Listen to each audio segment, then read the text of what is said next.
We now move on to our final session for the day. That is the Keynote and Vision Address Session 4. I request Professor Ravi Povaya, Senior Faculty Member at IDC School of Design, IIT Bombay, to chair this session. Over to you, sir. Yeah, thanks, Shweta. Now, again, session we've been very much looking forward to. Warm welcome to Dr. Anju Chazot and Dr. Pascal Chazot.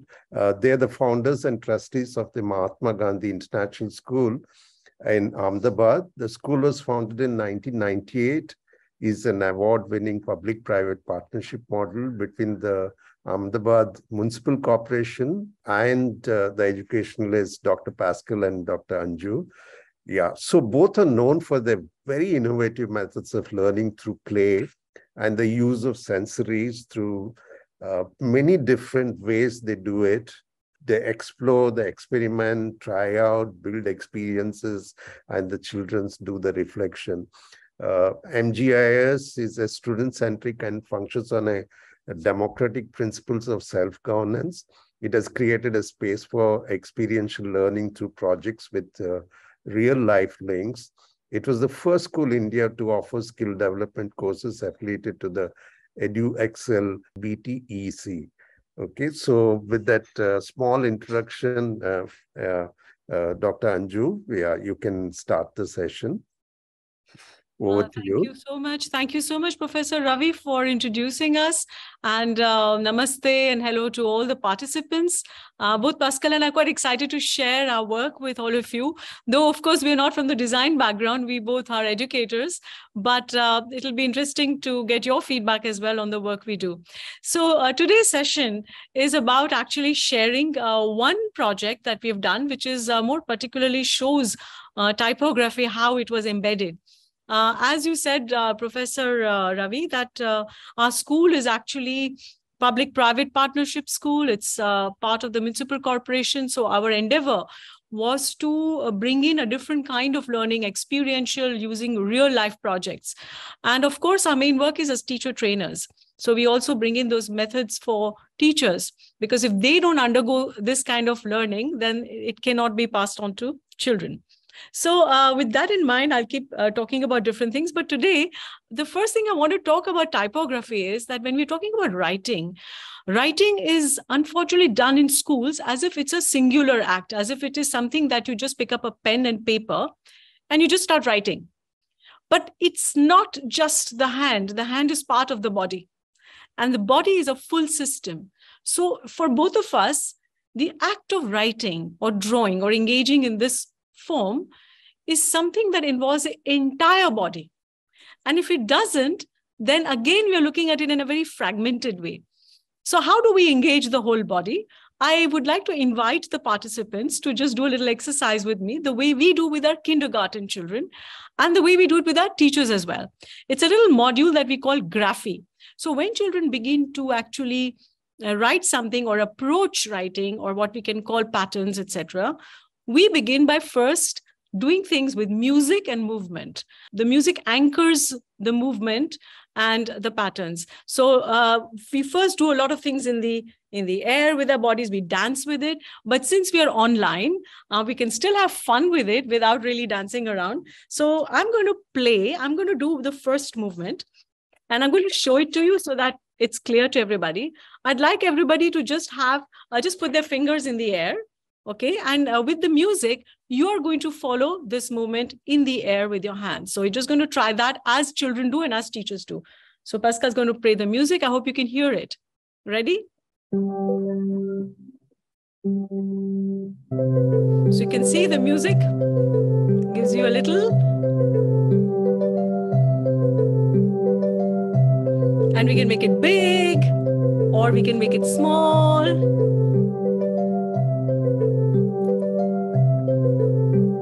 I can see children coming. Yes. So now we're going to do the other one, which is fun again. And this one is a little hop. And I'm sure the little young boy there is going to see us. So this is a little hop movement. Now we're going to bring in a variation. So we are going to do this on paper, and I would invite you to do with your left hand or your non-dominant hand, whichever hand you generally do not use.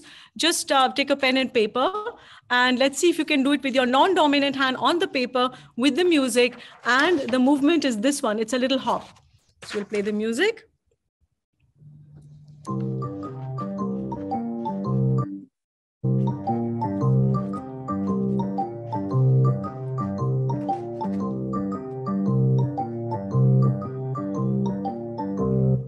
All right, and we can pause and we can even hold up. That's my version with my non-dominant hand, as you can see. So we can bring in these variations. One more variation. I will just do 2 short ones.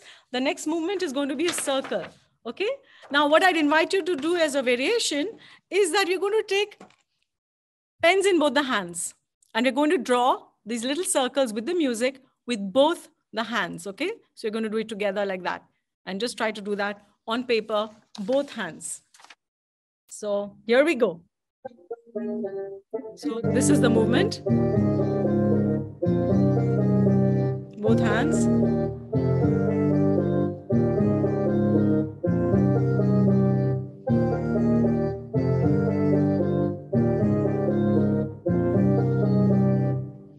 All right. I don't know about you, but I noticed that my left and right hand do not have the same circle at all. And you can see that this, and the last movement is fun as well. We're going to do that. This is, I'll show you what it is. I'm not going to say if it's a letter. It is just this particular shape, okay, or pattern. So there's a little dot that goes in top of that little pattern there. So we're going to do that, but this time with our eyes closed. So remember, the music is going to indicate to you when to put the dot. Where to put the dot, you have to feel it because your eyes are closed. Ready? 1, 2, 3, let's start.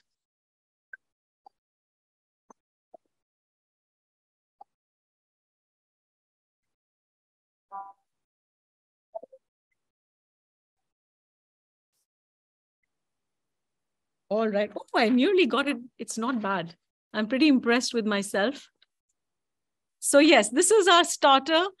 We can do in many, many ways. We do it with our hands, left, right. We even sometimes put the pen in the mouth. We have all kinds of experiments. Legs also. And the idea is just to get the body involved in the act of making these movements. So this is called a module that we do graphy. And now I'm going to get into that to show you. And I'm going to do one project. I'm going to show you one project, which is the calendar project. I have a presentation on this. So the entire project is done by grade 5 children. So the first thing about project is that it's something which is spread over time. Children have their goals. They vote for the projects that they want to do. There's a choice. They're involved in that particular exercise. And so it's not just something that is given by just the teachers. So I'm going to just start off with my presentation, and I hope you can see it. So as you can see, the name of the school is Mahatma Gandhi International School. And one of the things about our pedagogy is that, our project is a pedagogical project. So it's the pedagogy that we use or we created here is known as generated resource learning. And as I take you through the presentation, you'll understand why we're calling it a generated resource.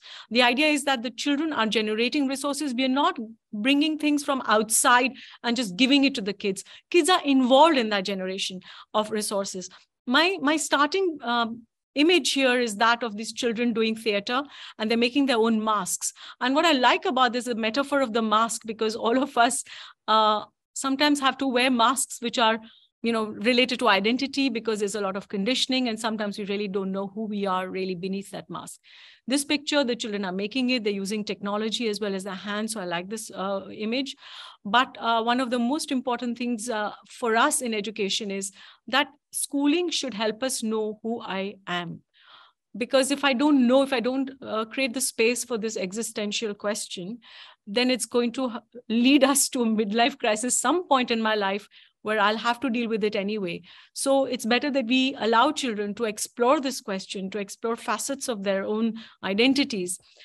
So knowing yourself is an important part of everything that we do in the school. And we hope by the time they graduate from school, they have an idea about what are their strengths, what are their weaknesses, what do they want to do with their life. And even if they don't, they know that they're a work in progress and they'll have the courage to do things, explore things, and even reject things that they feel are not part of their life or life path. Now we're calling this co-creative learning because it's easier for people to remember that. And the idea is it's a joyful experiential learning. It's for a sustainable future and for a harmonious self. That's what we feel is important. Here you can see what I just shared the music with you. You can see that the kindergarten children are making these same movements in the air. So the first thing is that our pedagogy goes from global to particular. That means global as in it's large. It's something that begins in a large sense, and then it goes slowly into more specific things. So here we're beginning with the body, and we have to free the body to be able to write, because writing is not an act which is just a small thing, on a piece of paper with just your hands. It's actually different senses which are involved. And children are now using the music and they're walking on the movements, they're making it in the air, etc. So they're interacting with space. Including also the body, not only the movement, but the breathing also is something very important into that.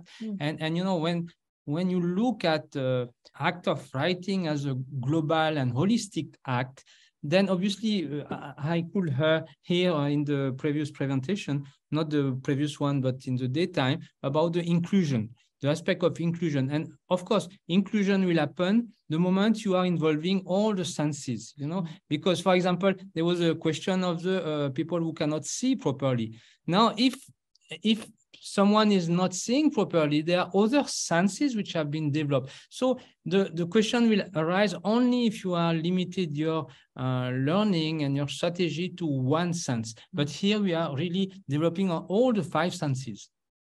Right. And so now you're seeing that there are patterns on the floor. It's going from large to more specific things. And you can also see that the children are doing it in sand. So it's not just interacting in one particular, it's not just kinesthetic in terms of movement, but even the materials that we use. So again, the music is using, because the music gives a certain rhythm, it gives a certain anchoring to the child, and they're beginning to get the patterns. Also doing these large movements allows the teacher to see whether the movement is being done in the correct direction or has the child got it or not.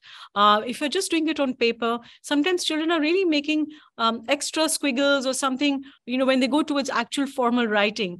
And then it's very difficult to correct certain movements because they lead to bad habits and it takes longer time to do it, etc. But here, of course, they don't know that they're writing. This is just the movements. You can see then again, similarly, we are interacting with the space. It's not just paper. So the movement I'm doing, it may be in space, in the air, it can be on the floor, it's on the walls, and they're also discovering their own patterns, inventing their own prescript in a way. They're communicating already. And I like the way that they're using the floor tiles to just put their own versions of and trying to fit in things and, make their own designs there. So it's really inventing at a young age, and the materials that they're using from chalks to paint brushes, etc. And again, here you can see that they're doing these movements on newspaper with paint brushes. They're using their fingers. So, this encouraging children to use different, not just different materials, but different parts of their body, and to make it multisensorial. So here with the graphy, the act of this writing is not just a visual act, it becomes an auditory act as well. It becomes a kinesthetic act as well. So I think that's an important part of how we can translate something which is visual into auditory by creating a music. Now, the music can also be something that the children create. So we have done things with Devanagari script, but the children made their own music. We can use regular music instruments like our indigenous music instruments, khanjari, and all these different things, like little dugdugi, etc. But in a higher class, we also brought in GarageBand with iPads, etc., and they invented their own music for each particular script according to the movement of that particular script or the that letter in Devanagari. Yeah, and another thing also in the comments, freedom from conditioning. We have to really remember that learning is not only conditioning. And I will say it is not conditioning at all. Conditioning is not learning. So learning will involve, in a large part, creativity. And when you speak about creativity, you have to allow this creativity to be expressed, and this is where, all this free expression and there is nothing right or wrong. Everything is okay because it is expression. And this is through this movement of expression from inside to outside that this outside will be slowly structured and will take a specific shape. And then it will be internalized on the second part, like in the breathing, we cannot only inhale or only exhale. We need to have inhaling and exhaling. These two movements are very, very important. Right. So let's go to the next one. So now I'm going to share with you the project which is done. So let me again just emphasize that in our school, it's very important that the learning is embedded in a context. And real life gives us situations of context, and certain projects that children would like to do creates that context. So for example, children run the cafeteria, they make films. These are projects that they're doing. This particular project of making a calendar has been going on every year in our school for the last 10 years at least. And each batch of grade 5 makes a calendar as a project, but it's a different calendar each time because they're all inventing it. And they do it to do fundraising, and then they decide where they're going to donate the money to. So even that act of fundraising, where they're going to give, etc., is part of their project. But the calendar itself becomes a very big project. So here you can see this is grade 5 children. This is in the year 2014. And they're all in the traditional dress, and they're also running the cafeteria on that day. So it's part of the project also to celebrate the multicultural class that they have. So the project begins actually always with knowing yourself and what we call group bonding, which means that in our school, we practice a lot of trust games and exercises where they break inhibitions amongst children, and they learn to know each other, etc. Because that's your starting point. You can't teach something to children who are unhappy, or when there's a lot of conflict, or they're upset, or whatever. So there's a continuous movement in the class to always start off with bringing the group together. So you can see that here children are involved in these kind of different exercises. And then they're exploring the identity. Now, this being luckily we had different nationalities in this group. I want to just share that ours is still a municipal school, but it's a municipal school which has an international board. And therefore we have children time to time of different nationalities, at least throughout the year. And in this class, we also happen to have, so it was a multicultural classroom with, one Korean child, one child from Brazil, etc. So these children decided to celebrate their diversity. And when they explore their identity, they're looking at what really makes me who I am. And they're beginning with themselves, they're beginning with their own portraits. They've taken photographs. From the photographs, they're making drawings, they're tracing, etc. And we always allow parents, friends, visiting, people in the city, artists to come and work with the children. You can see also the way children are seated. What you see in the photograph is a typical classroom. We don't have front benchers and back benchers. We don't have timetables of strict timetabling. We have time blocks where children can really be engaged in work. We do not have textbooks. I forgot to mention that. We are learning only through projects. And we did away with textbooks right from the time when we started the school because, frankly, both of us felt that textbooks enslave children, and because it becomes too stringent. So children are just learning through the projects they do, but they're learning the concepts and the content that they need to learn to move on finally towards a grade 12 international baccalaureate exams or other exams that they might be appearing for, BTech or even National Open School, etc. So here you can see the way they're seated. They're sitting in a group. They're working together collaboratively, and they're learning techniques. So one of the things that we do when we do a project is that children learn to map. So the mapping is done by children. You can see these two mappings which are there. It's actually first they begin by mapping the culture, the identity of their classroom. What does it mean? And so they identify similarities and differences within the peer group. They're noting that down, and they make themselves possible links and actions that they feel it can lead them to. And if these processes, they like that, then they can begin to plan that. So first they map it and they identify and they're saying, oh, this would be interesting to explore. And therefore, let's go further.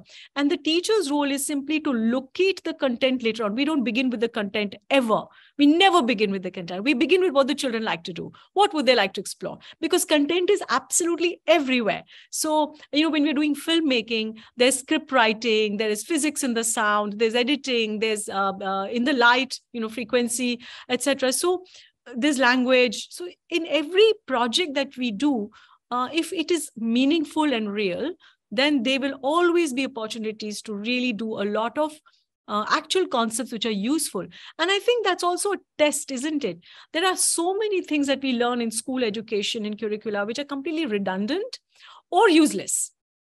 So I think when we are doing a real project, it also brings in the real things that we need to know in order to progress in our life. It's an opportunity. It, in fact, creates that landscape where I learn the different skills, etc. So here you can see that, and this is a zoom in. So you can see that the children they're able to look at the different things that they feel they can learn through that particular project. So this is just the food, even the food, the science, the mathematics, etc. And the different cultural, aspects of their own group. So they've located the different nationalities where we come from language and clothes and foods to geographical spaces, etc. Now you can see here, they are mapping the project. And one of the things we do a lot in our school is we designed ours is a municipal school building. It's a very small building. It's a very small school. And that was by choice. That's why we did this project with the municipal corporation. And we used a municipal school building to do something which was different and to actually go towards international boards, because we felt that for good learning, if you have great infrastructure, it's fantastic, but you don't need to have huge infrastructure for meaningful learning to emerge from your classrooms. You need to have good pedagogy. And the way we used our space, because we didn't have the space, we don't have big grounds or something. We're in the heart of the city. This is a municipal school building. We needed to use the space. So we started using the floors a lot. So you can see here, the floors have been painted with epoxy paint, but it works on tiles as well.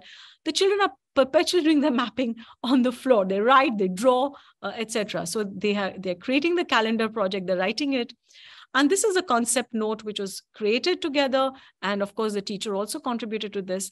And this is what went into the calendar. So you can see here in bold, you can see it is written that we learned the basics of typography during an 8-day workshop. So the idea of this multicultural calendar was to show the diversity through the festivals. Each month has a festival. And she's also explaining that the calendar explains how the processes. We drew the symbols of festivals. We made them using real objects from 2D to 3D. Students of design, and that's the National Institute of Design, the NID students, came here, held workshops. So this is another thing that schools need to be doing. They need to connect with institutions in the city, design schools or other universities, and older students are always looking to work with younger children. So that bridge needs to be created between schools and institutions of higher education. So this is what is written, and they've written their USP, okay? And that's another thing. How do you pitch it? So the students have written, if you buy this calendar, you will come to know about many different festivals that you may never even have heard about. For example, have you ever heard about the festival Inti Raymi? I don't think so. So this was kind of, things that they wrote as a concept note. So they're understanding what's a concept note. It takes time, but that's the real learning. So what is the purpose? What is the theme? What's our learning? What are the processes? And how will you benefit with our calendar? And you can see the teacher now writing different things, the timelines, what are we going to be doing?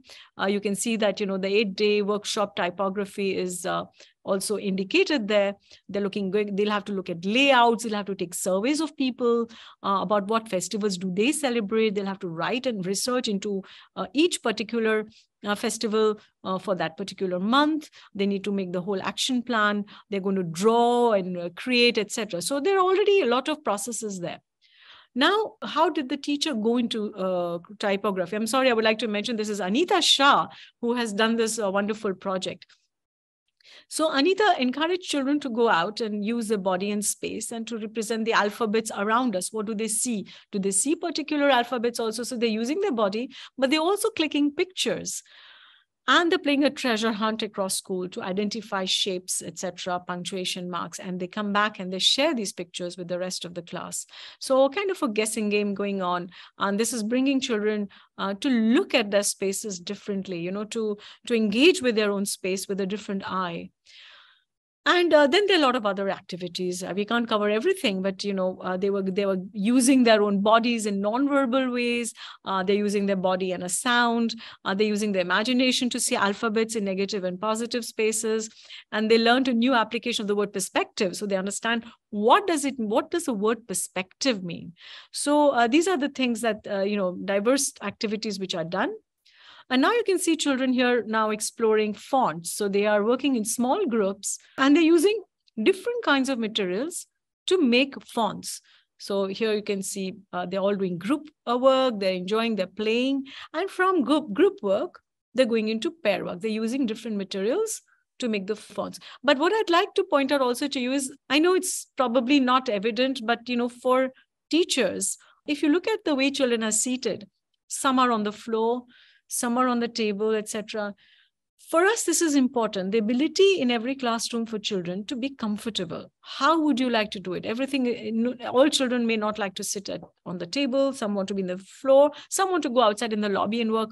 As long as the work is being done, they can work at their own pace together, collaborative. And also use their specific abilities, because one child may have difficulty to sit on the chair or to sit on the floor. That's again, when we have been speaking about integration, how you integrate it is in allowing these different perspectives, this different way of using the space, of sitting, of moving, because everything is based on diversity. The more diversity you will have, and the more diverse public you will touch and will be able to express themselves. And I just want to say, since Pascal is talking about diversity, our school and our classrooms, before the Right to Education came into being, the whole project was based on the idea of diversity as a foundation of the school. And to that end, right from the beginning of the school, we've had 20% children coming from socioeconomically, diverse backgrounds, sent by municipal schools to our school and getting a full IB education for under scholarship till that grade 12. So that's a full scholarship for children who cannot afford. The idea of our school was also to bring accessibility to different population. But of course, our main work was to innovate and to bring out new ways to learn through all these years. So of course, there were a lot of questions, parents, is this going to work? Are they going to be able to go to university? Will they even do science? They're only looking at, they think we're only doing arts or something. So these are different challenges, of course, that we have faced. But yeah, I also want to talk about how we need to break the linear seating arrangement, which often you see in a regular traditional education. This is a colonial model, right? And that colonial model is built on two particular models, which is the prison model and the factory model. And that's what we also needed to break. So yes, here they are working with, experimenting with fonts. Here they're again identifying from 3D to 2D shapes in their surroundings, identifying logos, advertisements, etc. So everything that exists around them, it's not teacher driven. They will go out, they will search, they will bring in the material, they will analyze together. So it's really a project driven by children. One of the important things is also to bring children's own creativity and what we call the initial representation. People call it prior knowledge, but it's very contentious to say. Some people don't want to use the word knowledge, but for us, everybody has an idea of something. There's a representation in your mind. So how can we allow children to express that? Look at the way this child has made this beautiful artwork on the month of July. So every month they made typography for every month related to the festivals of that month. And these are grade 5 children. Look at this. 2D typography images using symbols related to festivals that have been identified for each month. So this is the classwork which is going on, etc. So the children have done that here. And then now from 2D, they're going on to 3D. So now they're beginning to actually create the work for the calendar so that they're able to take photographs, etc. of this. Here you can see that they are making, for the month of March. Now, March, of course, is holy. And so they're using the colors, which are the gulal, etc., to make that typography. What's really interesting is that they were very coherent in the materials that they used, along with the typography. So you can see children are doing that. And here you can see that children are working on the month of August. So they have used plates and the, red threads and diyas. I'll stop. Once I stop sharing, I will show you the final product, what it looked like on the calendar. So they are doing the artwork, the 3D part, all the visual representation of this. And it's very coherent because it goes with the festival. So the materials are going with the festival. Here you can see for November, it's Thanksgiving. So they made a pie. In fact, it wasn't really a pie, but they made the covering, and inside, I think they've stuffed paper. And it was for the photography that they did this. But you can see children are involved in all of this and see the engagement of all the children. So they're doing together 1 month in small groups. So this is their artwork. And look at, this is for the month of April. So this is Easter, and here they've used clay, etc. Set it up just simply, in the school area and taking a photograph for going towards a calendar. So this you can see is almost like the final version that came out on the calendars. And you can see May, which is a paper cutout. And so beautifully done, Dragon Boat Festival in China. And they have written the little, so even writing those little things and then putting it, and the blue is just the chart paper or the table, and they've photographed from the top with help of professional photographers who would come and teach, one of the teachers, etc. Then the project, of course, continues. They're meeting the printer and they're discussing with the printer.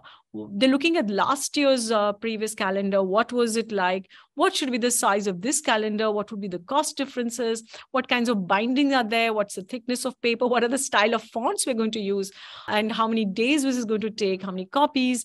And how many calendars will we need to sell to cover the cost, etc. What's a sale pitch? So all of this, they're actually working with real professionals, engaging with them. I think that's such an important part of real learning. Our schools cannot be ivory bubbles, not even ivory towers. They're just bubbles where we have an artificial thing, we have a simulated thing. There's no real connection with reality, with real people. You learn with real people and all kinds of people in the professional world, right?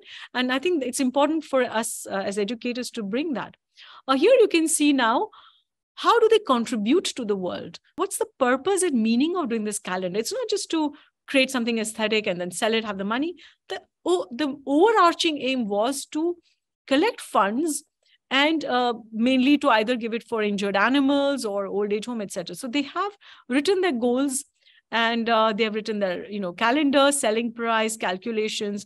On the left-hand side, you can see the different ways in which they've written in their own different languages in the class, Thursday, Guruvar, Jeudi, and then some Korean and Spanish language, etc.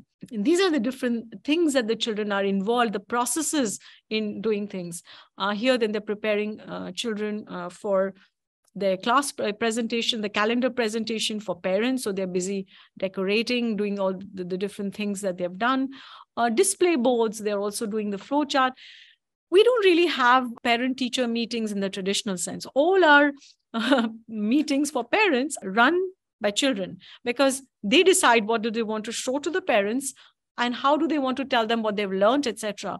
And generally, they even make the parents do activities. So, they also curate that and they make the parents understand how they've learned. So this is also an important part. And here you can see that the children are taking the parents around, explaining the different things that they've done.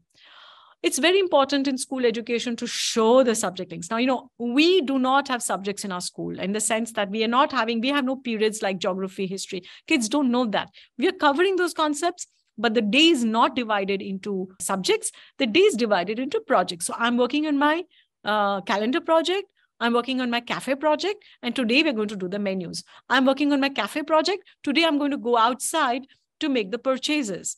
So things like that. So here, but we need to show the subject links, obviously, for different boards or parents or etc. So here you can see that a lot of different concepts have been done through the different subjects. So they're learning about, different calendar systems, lunar calendar, solar, calendar, history, festivals around the world, what are cultures, what are monuments, mathematics, they're doing a lot of calculations, grids, coordinates, and of course, art and design, it's very evident. So how does assessment take place here? This is just an extract from the report card. The report card, we call them progress cards. They run into 30 pages because they're all qualitative. We give no marks, but we do have criteria and we have levels of achievement. But even for the levels of achievement, we do not give the numbers. We simply give the qualitative feedback that corresponds to that level. So here there's a summary of the calendar project, which is from the report, you can see, and the teacher has written, she's given the summary by saying that the children, if you ask them, what did you do in school today? They will say that we traced different fonts from newspapers. We identified the significance of, varied size and shapes. We're making a calendar. And these excited comments from children engage in real projects that connect core curriculum to real events and real traditions in the community. So these are important things. And so they've also written in the italics, you can read, we're making a calendar. We blew up red and white balloons to make letters for February, representing Valentine's Day. So students decide to make a calendar, different festivals using experimental typography. They identify festivals, inquire why they celebrate it. So all the culture, the myths, the stories, it's open, right? It depends where I want to take the children to as a teacher. What do I want to focus on? If they're more interested in myths and stories, then obviously it will go towards that. If they're more interested in something else, maybe in rituals or the games we did with a lot of games, games across the different countries, etc. So the assessment tasks are, for example, one may be process journal by making a calendar. Another assessment task was related to mathematics, to make the data. I'll just read that. So, making mathematical calculations based on the data of the calendar. And students, therefore, are able to apply mathematical concepts and solve problems about the data. So this data collection, I want to really emphasize this. This is real data collected by children. So it has a meaning for the children. This is not Ramu goes to the market and buys 20 kilos of, potatoes, and then he has a hole in the bag and potatoes fall out, and how much is he left with? Those kind of artificial situations, which are which don't even happen so much in life, I think have made mathematics so difficult for us. But when I'm doing this data, I'm collecting it, I understand what is marketing, I understand what's sale, what's profit, how do I calculate profit? So these things that children are able to do, and of course, beginning with statistics, they're making graphs based on the data that they've collected, and they're able to analyze this data to take more decisions. So that is important. For example, they have to decide to order more copies based on the sales trend and solve the problem of increase in price if copies are fewer, make informed choices. So this is important. So for example, logical abilities, the concept may be making mathematical calculations, etc. One of the things I want to share is that we are using the word initiator here. In our school, we don't use the word teachers. Teaching is a very didactic activity, and we just didn't want to use that word. And right from the time we started the school, we came up with the word initiator, because what we are doing is we're initiating the group into something. Then the group takes over, and I'm part of the group. So my role is just to initiate something with the group based on their interests, etc. We do it together. So there is a little push, the start, but then the engine is really the group itself. That's the way. So all our community, fraternity, my colleagues, we call ourselves initiators. So what's really our pedagogy? Our pedagogy is about learning through purposeful, real projects. It's active and multisensorial, it's experiential, it scaffolds on real life experiences. It's obviously a lot of skills. It has real life contexts, real people in real time. It's transdisciplinary. It's not just interdisciplinary, because interdisciplinarity still has boundaries. You're only making connections between the different disciplines. But what we are doing is transdisciplinary, because it's merging the boundaries between the different subjects. And they're there, the subjects are very much there, but it's organically happening. And at the point in time I need to do something, I'm going to learn that concept. I'm going to learn while doing it. And we're going from concrete things to abstract knowledge.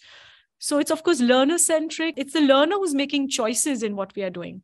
It's relevant, it's application-based, of course. It goes from global to particular. It's large, and then it goes into specifics, concrete to abstract, and from known to unknown.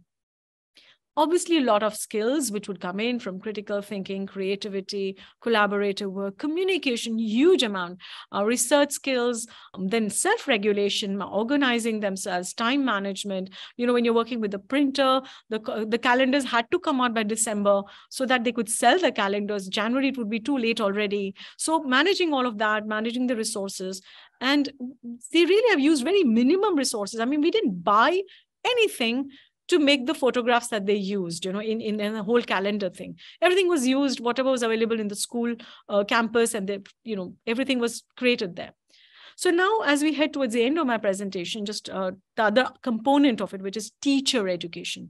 And like I mentioned, if we don't bring in the joy in learning for teachers, they're not going to be able to transform their classrooms. They're not going to be able to transmit that. And the techniques that we need to bring in for teachers are very, very important. To have the knowledge of something is very different from trying to share or transfer that knowledge to children. So that's a different art as well. So this is something that we need to pass on to the teaching community, whoever it may be. And I think one issue is when we are experts in our field, and that can happen to anybody. You might be an expert in physics, you have a PhD, you know your subject very well. But that doesn't really make you a good teacher, not necessarily, because we are so much, we are such experts that we've forgotten what it means like to learn. Because learning is actually undergoing challenges. Otherwise you've not learned anything. If you have to learn, it means you have to overcome a particular challenge. There's an obstacle. And when I've overcome that, I've learned something. But we don't create opportunities for teachers to learn. If they're coming in as subject teachers, subject experts, what is it that they're learning? They know it already. They already know the subject.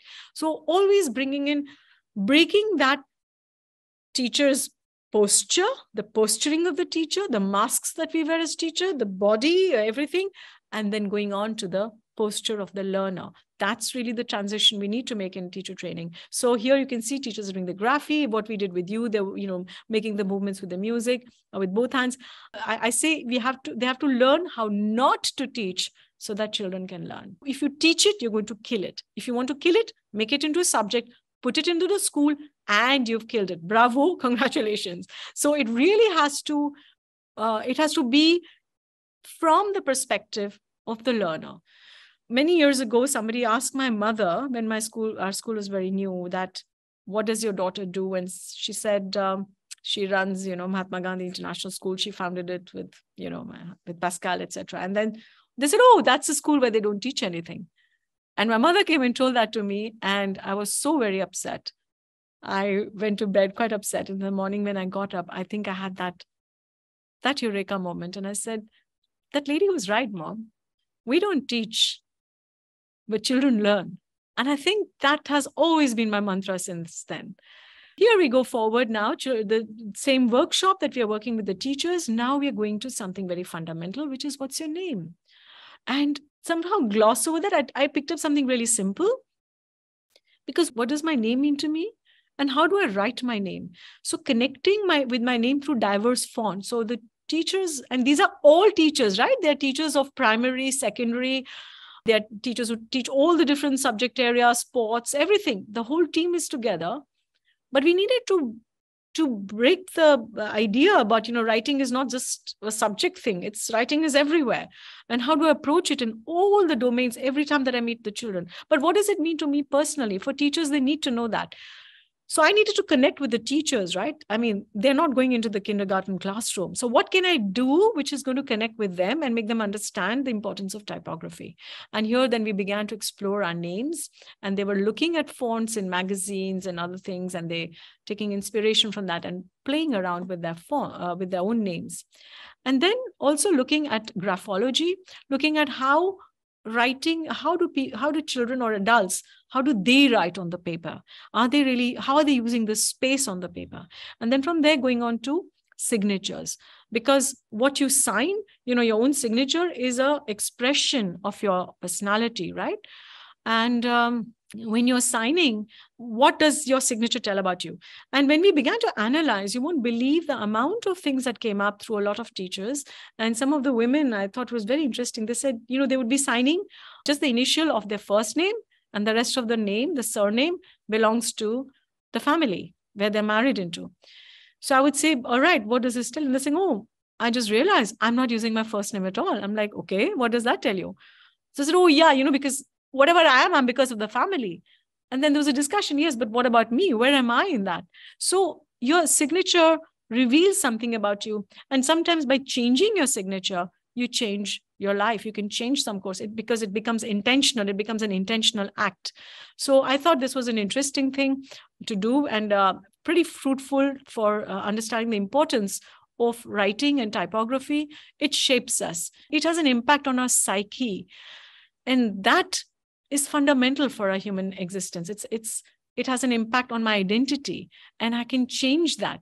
I can also break free from conditioning. I can change something about the way I view myself, because this writing part, I can change. I can shape it the way I want to. So I think that that was an interesting exercise.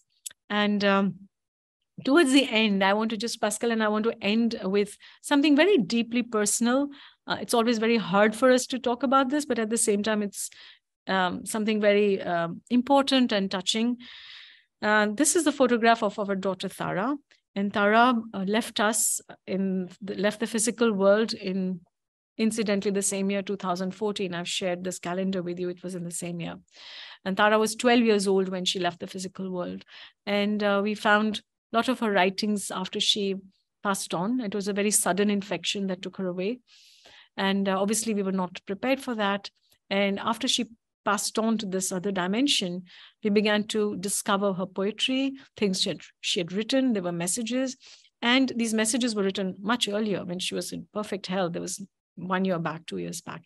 And her messages continued to come through different ways, which is another part of her journey. But I want to share one of the fragments of her poetry. And she'd written, "Who am I?" So I would like to end with that because I began with that. And she's written, "Who am I? Am I a human? Am I an animal? Am I a soul or just a body? But though now I lie in this bed, one day I will be on my own feet running and all of my dreams will come true. But I still have to find who I am." And I think the reason that Pascal and I can still carry on after moments of such grief that we've gone through is because Tara was very, very happy. She made it a point intuitively to leave such messages for us. And these messages went on coming through different people, from people's dreams, from our own dreams, from scraps of writing that would come to us. And we realized that life is so much more than just a school curriculum or whatever. Whether it's a long or a short life, we need to be, first of all, happy individuals. Tara was very happy as a child in a physical world. She's still very happy wherever she is. And I know she continues to work with us through whatever we do through this presentation and every presentation that we make. But this is the message. The message is this, that in all the work that we do, this fundamental question of who am I and why am I here? How do I contribute to society? How can I really find and fulfill my soul path is very, very important. And I hope that in all the work that we all do as a community, we are able to at least open the space to deal with that. Thank you very much for allowing me to share this. Yeah, thanks so much, Anju and Pascal.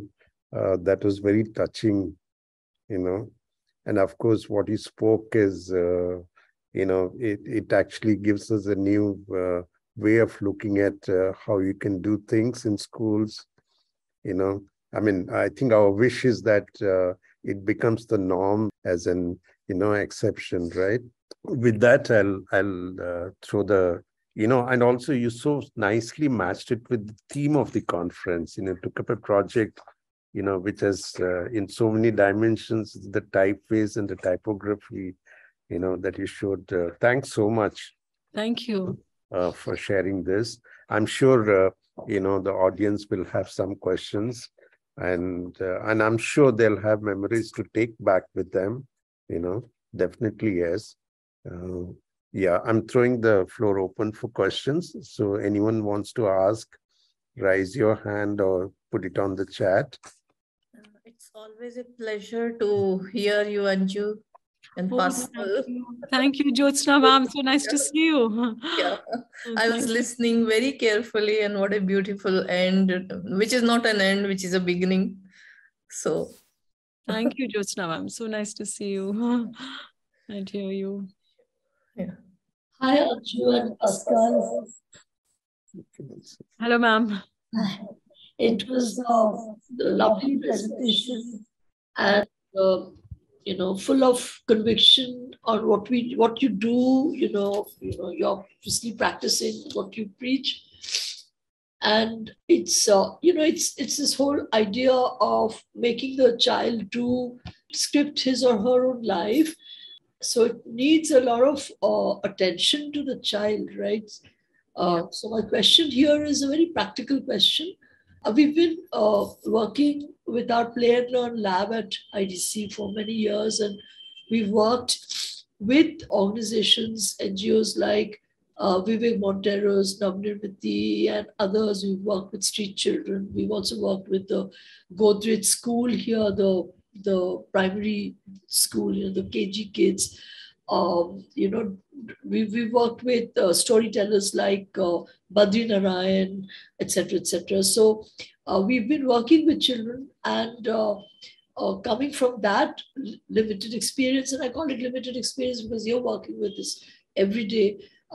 My practical question arises, which is, how do you shape the efforts of the children and their outcome in terms of numbers? How do you scale up this whole thing and make sure that the children are getting what they need in terms of, the number of teachers to students? And I completely appreciate your attitude that you don't really need a lot of fancy infrastructure. Yes, that is true, because children are quite happy with just using what is around them. But, in terms of the ratio of initiators to children, in terms of how do you pay attention to children across the course of the day, moving on into the weekly activities, monthly activities, keeping tab, etc. And how do you scale up this whole thing? Are you talking about the higher classes in terms of scaling up, or you're talking about going to, other schools? Or... Just general. So, for example, even if you want to take a given class, right, and just to take a specific notion of the various exercises and the various notions that you adopted, for example, global to specific. Mm-hmm. So let's say you're doing global to specific in terms of the embodiment of sensory, etc., to learn handwriting. That you actually demonstrated to us, which is fantastic, because it's like body storming, right? It's Pappert's body storming, because you're actually becoming mindful of your tactility, your haptic, sensory, etc. And you're very right. I agree that handwriting is not just taking your hand, writing something. It's about the auditory sensory, because you can hear, you can also kinesthetic, of course. And I thought the parallel that I saw from it, having gone through it myself, Hindustani classical, where you learn to sing Drupal, that a good teacher will tell you, it's not about the sound coming out from your gullet, it's from your stomach, the kundali. You have to get the absolutely right.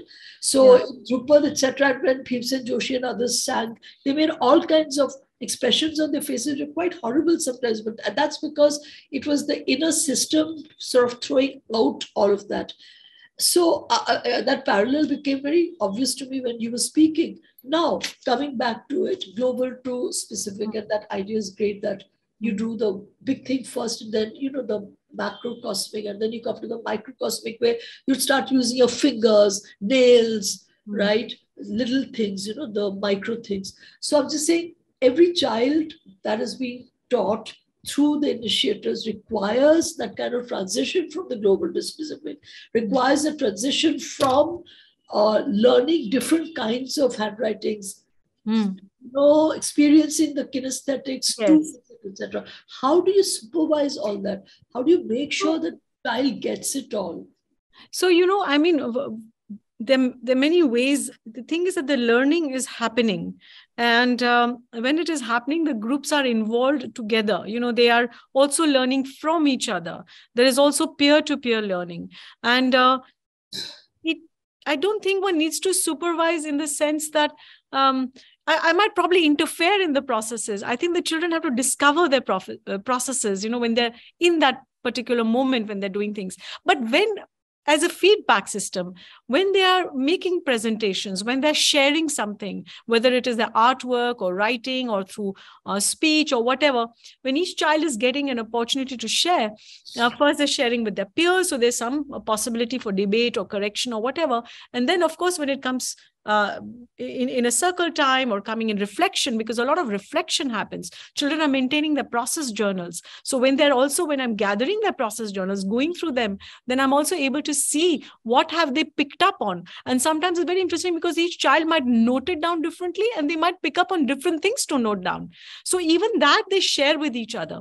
So actually, I would say that it's the diversity, precisely the diversity itself, that creates these opportunities for not to learn one thing. John Dewey used a very interesting term, collateral learning. A child is not learning one thing at a time. A child is learning several things at a time. And it's true that I don't have a control over what is the child really learning. But it's a good thing I don't have that control precisely, I feel, because the child might be learning much more. Maybe the child's learning something else from what I thought that I'm here to teach in a way. So I think if I feel, to answer to your question very honestly, if I'm in the posture of a teacher, I'll miss out on a lot of things probably. But if I'm in the posture of a learner, along with my group, I'll be able to be part of that learning process and help the learners along because I'm part of the same journey. So I think I would not say it's like a supervisory thing or scaling up in that sense. But there is an organic way that things happen. And because the children are comfortable, they can raise hand, they can say, oh, I don't understand this. This is not happening. Ma'am, isko kaise karte hain? Ma'am, isko batao. And then that's the time I can be there. So that scaffolding also happens according to in differential ways. Some child will need more of a push and some child will just need to be left alone. And there are kids who don't sometimes want to do anything. This doesn't interest them. They're not, but they're observing, they're looking. So I think respecting children's different needs and journeys is a part of learning for me too, and there is no method for that. But I think that's where I feel the process of intuition is very important. When you're coming from a space of an educator that, where you love the children, there's a non-judgmental space that is created, then I think it just works because we are just observers, we are just there, part of the group, and we're not judging them, but we're just allowing them to express. And like what you said, your narration about Bhimsen Joshi singing and expressing, I think all learning, and that's what Pascal is probably going to say, that we're not in the school of thought of tabula rasa. We're not there to put things into the children's minds or heads, or what Freire called the banking concept, put things into the mind just to withdraw. We're really in the process of Froebel's idea of kindergarten or the flower or the garden, where we're going to allow children to express what they know. And I think the most fundamental thing for me in education is really that, allow the children to express. I think. Yeah, and just to supplement what Anju is saying is that, we are not there to condition the children. Learning is not conditioning, which is why when you condition, there is a need for supervision and examination and an external. No, we are there to provide opportunities of learning. And now it will be each and every individual who will take this opportunity to their own extent, to their own zone of what Vygotsky called the zone of proximal development, their own, we have just to push them as far as we can into that. And we are not there, like in this analogy of the gardener, we are like gardener, what is the role of the gardener is to put a seed in the soil, to ensure that the soil receives enough light and sun, that it receives enough water, that there is no predator coming. But at no point of time we are, if a tree is starting to grow, we are going to pull the tree so that it will grow further, and we are not monitoring the growth of the tree. The tree will take its own time. Some will grow very fast, some will take years. Doesn't matter. And if you are, a grow will come to the shape that a banyan tree, the seed of a banyan tree will give a banyan tree. That's all. And we don't have to supervise this aspect, and which is why in all that, what is very important is to because we are providing opportunity of learning. But what we are speaking also in our pedagogy is we say that it's not one opportunity, one way of learning that we have to offer, but a diverse way. So each child will, who has different abilities or different ways of looking at the world, will find something which fit to his or her own way of learning and going and developing and whatever. So our role is to offer a maximum of diverse opportunity to learn and let them learn. And then everything which has to do with observation or what you call supervision will be only in terms of feedback system, what we call formative assessment. Never ever as a summative assessment, never ever as a formal assessment.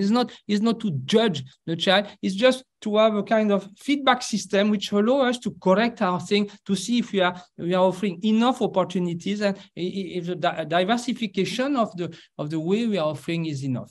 That's Oh, thank you. Yeah, thanks so much. I have one more small question. You said you train teachers, right? So they would go back to other schools, right? And yes, absolutely. Yeah. In fact, we've also done training for Kendriya Vidyalaya schools. We are right now working with EMRS schools, that is Eklavya Model Residential Schools in tribal areas. So that is a project we're doing with TIS and Tata Trust. So there are many such projects that we've done where we are working with different kind of communities and different contexts. And that's why a pedagogy that is based on the best use of available resources, and the most important resource is the body of the learner. So if we can bring body and space and interaction with objects, then I think we have great opportunities, like Professor Ajanta was also saying, great opportunities to learn. So yes. Do you find them having difficulties to fit your model within their setup? For me, it looks like it's not an easy solution, right? Well, now the NEP 2020 has come out. At least there's a policy that says you should be practicing experiential learning and, all the qualitative work, and the holistic progress card says about qualitative feedback. A lot of these things we've been doing all these years. But I think one of the major issues is, first of all, the timetable itself. There are two issues. One is the number of children in a classroom, but even that we can deal with. You create subgroups, you divide them into two groups, whatever. But the fundamental thing is the timetable and the seating arrangement, etc. If the benches are screwed onto the floor, you can't even change the seating, So I think the pressure for certain teachers or difficulty is really, how do I manage with a time block of 35? And the answer we had was to merge two subject teachers, two of them working collaboratively. So one of the simple modules that we had made was to precisely a paper plane. And with the paper plane, going from simple to complex concepts, use of paper, etc. It was just online teacher trainings, but we also physically went and trained. And you won't believe, in Tripura, one of the MRS schools where we trained, the change is happening in such interesting way. They've changed the seating, but they taught football in grade 10, and the children learned quadratic equations with that. So, bringing in sports and mathematics, which is always two different, very different areas, we worked on that. And yes, change can happen, because if you can just make it simple, and my tip is always locate the learning in what you're already doing. You're going on a field trip, you're doing an annual function, there's so much of learning. It's an event management, there's space, you're doing a play, there's history, there's so many things to learn. But what happens in school is they do art as an extracurricular, and then there's a curriculum. And I tell them, no, arts is the curriculum. Whatever artistic work you're doing, you're making a play, you have to do a play, that's your curriculum. You've got everything from script writing to history to costume designing to use of space, lighting. How much of learning this? But or you're making a waste management project, or many schools do these awareness campaigns. So locate the learning in what you're already doing. They're making an eco-friendly bag out of cloth. Well, a lot of mathematics and textiles and artwork can come in. So instead of doing an extra thing, just bring that into the classroom and map the competencies, map the concepts that you can cover when the children do that. So that shift, that transformation can happen when the teachers undergo a training that makes them experience that. Talking about it won't help. I can show projects, they'll all say wonderful, but if they don't undergo that, and so the teacher trainings we do are experiential, and the teachers have to analyze, and they're co-constructive. I'm not coming with a ready-made answer. I'm not coming with a model. The teachers will then create whatever is good in their context. So I think that's what works. I think precisely because it's not a model, it's not a ready-made thing that I'm giving. It's something, these are what the French would say, pistes, kind of ways that we can work on, and then they will invent. And I think igniting the teacher's creativity is really at the core of it, not this top-down approach, which unfortunately has happened in all these years, Yeah, they have to feel enthusiastic about it, right? Yeah. So are there any more questions? Otherwise, I'm going to read a lot of comments. So yeah, one is really impressive talk. Thanks for sharing these very new ways methods, Dr. Anju. Play and typography becomes joy for school children. That's by Nantinath. Devin has said, what a beautiful poem by Tara. Thank you. That's very heart-touching. Yes. Yeah, there's also Kanaka who says, completely agree. I lost my only sibling recently, and it creates a turning point in life. Yeah. Questions one's existence. Who am I? Why am I here? Yeah, that's really... Yeah, touching. So, on behalf of the Typo Day, I really thank both of you for being here. Wonderful session. We have a lot of things to take away from your session. Yeah, good memories. Thank you very much for coming to us. Thank you, Professor Ravi, for giving us this opportunity, inviting us, and thank you for all the very engaging group who have remained, end of the day, that still remained engaged. That's really amazing. Thank you very, very much. Yeah. Over to you, Shweta. Yes. Thank you, Dr. Anju and Dr. Pascal, for your wonderful presentation, and Professor Pouvaya for chairing this session. A big thanks to all the participants as well. We are now at the end of day one of Typo Day 2022. Thank you and goodbye for now. We'll see you all tomorrow.